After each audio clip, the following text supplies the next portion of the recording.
Hello everyone, I'm R34 from PsychicGamers, and today I'm going to be talking about the brand new patch for Call of Duty Black Ops 2. That's Title Update 1.04 on PlayStation, or if you're on Xbox, I believe it's Title Update 3. This patch has a lot of changes in it, and as such has a very lengthy list of patch notes.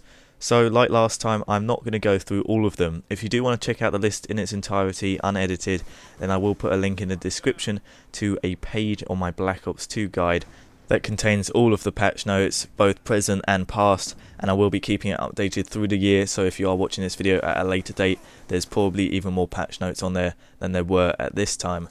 I'm just going to pick out some of the stuff that I think is most interesting or most important.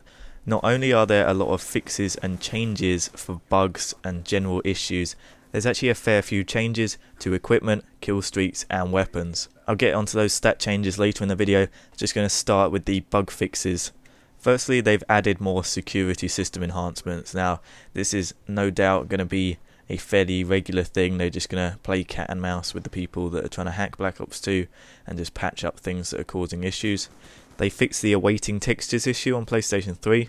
They also added support for the Kinect camera if you're live streaming on Xbox 360. They've made improvements to the spawns, which is good.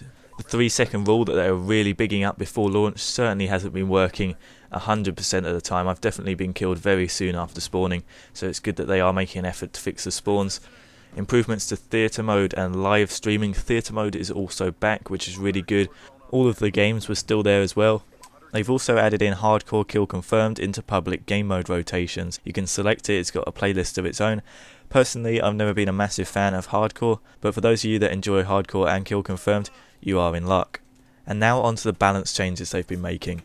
Starting with the score streaks, the UAV has had its score requirement increased all the way from 350 up to 425. Now this is a lot higher than in any previous COD game. If we're talking about pure TDM kills, that's now 5 kills, which is actually pretty high. The increase in score hasn't put it above the RCXD, however the UAV is still the lowest score streak. The lightning strike has also got a bit of a nerf. Now this is something I'm very happy to see. I absolutely despise the lightning strike, seem to always get killed by it. Very powerful considering it's actually a comparatively low score requirement. No decrease in damage or anything like that, but they have added 750 milliseconds onto the time between calling it in and it actually hitting the target. Hopefully this will give people a little bit of time to get away, and maybe the audio announcers will actually keep up with what's going on. It's so irritating to get killed by that strike and then have the announcer say that an enemy lightning strike is incoming. Blackhat, now these things are absolutely amazing and I do use them quite a lot. You can see them here in this gameplay actually. Also made some fixes to a few challenges that weren't unlocking properly for whatever reason, but they are probably the most troll-worthy equipment in any COD to date, especially when dealing with care packages. If you didn't already know, the Blackhat PDA could collect a care package faster than its owner could. Now for enemy care packages this is absolutely amazing, but it did the same thing for friendly care packages, meaning you could just straight up nick people's packages and they wouldn't know where they'd gone. I've personally done it to a few people. I know it's a bit mean, but it was quite funny to watch their reaction as they tried to figure out where it went. And that was the trouble with it, you did actually capture it a lot faster than they could by hand. So they've changed that now, it now takes longer to capture using the PDA, and hopefully care package thefts will decrease because of it. Another care package related fix, Engineer allows you to re-roll packages, but if somebody else is already trying to take the package, apparently not so. They've now fixed it so that if you try and re-roll the package, it will reset the taking timer for whoever's trying to take it off you. So that's pretty good. It stops teammates preventing you from re-rolling your package just by being selfish and trying to steal it. Bouncing Betties. Now if you don't think these things are annoying, I really don't know what you're doing. You must be running Engineer and Flak Jacket. I hate Bouncing Betties. Modern Warfare 3 Bouncing Betties weren't that bad. I mean, explosives were a lot less powerful in that game anyway, but at least they had a fairly good reaction time, and you were able to duck under it when you heard that noise go off. I think one of the biggest troubles that I find with Bouncing Betties is I'm usually sprinting when I find them.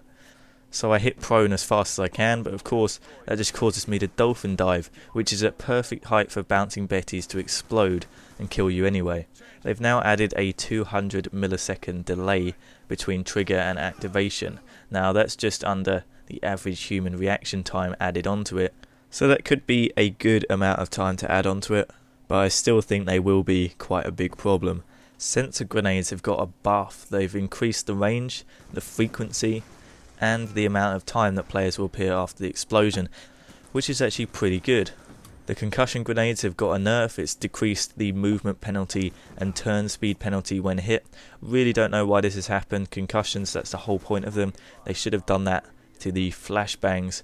In my honest opinions, flashbangs shouldn't affect turning or movement speed. They should just blind you. And now we're on to the weapon tweaks. All of the SMGs have got a nerf, which is great. So many people been complaining about SMGs, myself included, even though I have been using them. And Treyarch have agreed with us. They've sat down, looked at the statistics and agreed that the SMGs are comparatively too powerful in this game. They've increased the hipfire recoil for all of the SMGs, increased the max hipfire spread from 4.75 to 5, so it's going to be a lot less accurate from the hip, as well as more recoil. Reduced bullet penetration, so you're not just going to be able to shoot through walls, which was a little bit ridiculous. The MSMC has increased recoil as well as the PDW. Two weapons really needed an increase in recoil.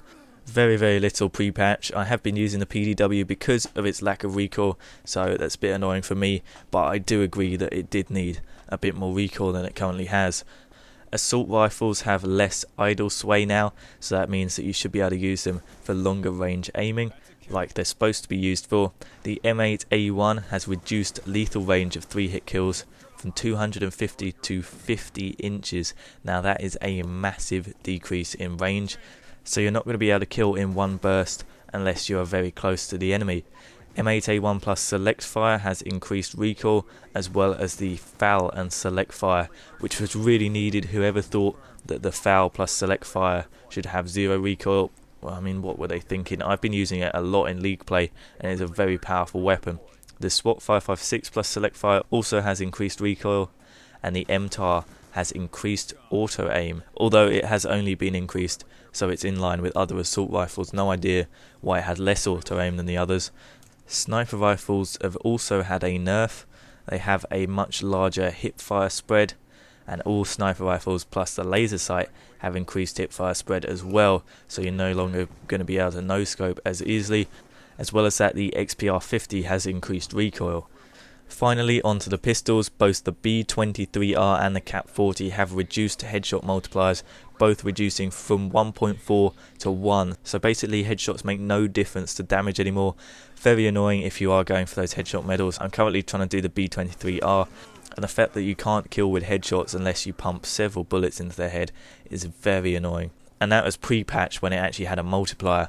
I would imagine it's because these two pistols aren't semi-automatic. The B23R is a 3-round burst and the Cap 40 is fully automatic. They're trying to stop random headshots off the bullet sprays and reduce the time to kill in line with the other semi-auto pistols. So that's all for today. Quite a lengthy list of changes in this patch. If you want to see the entire list, then head on over to my Black Ops 2 Ultimate Guide patches page. There is a link in the description if you want to check it out.